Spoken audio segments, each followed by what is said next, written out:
A Louisiana law that requires the Ten Commandments be shown in public school classrooms is unconstitutional. That's according to a court ruling Tuesday by U.S. District Judge John DeGravelles, a decision likely to fan the flames of a religious battle taking place in U.S. schools.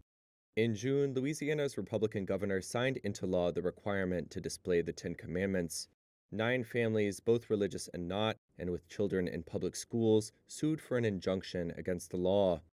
In Tuesday's decision, Judge DeGravelles wrote, "Each of the plaintiff's minor children will be forced in every practical sense through Louisiana's required attendance policy to be a, quote, captive audience." He also called the law, quote, discriminatory and coercive. The state's Republican Attorney General Liz Murrill says she will appeal.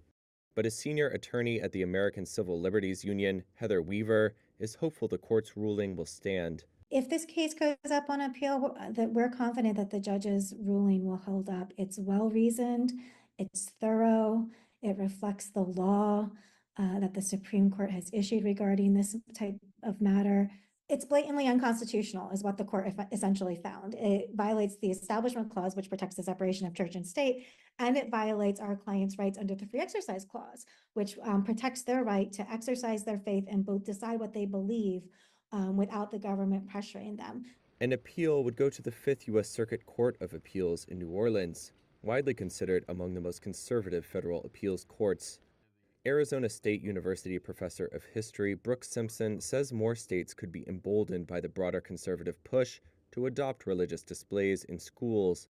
I think we can see measures like this contemplated, if not adopted, in states that have strong Republican support, and especially in areas where district court judges were appointed by Republican presidents.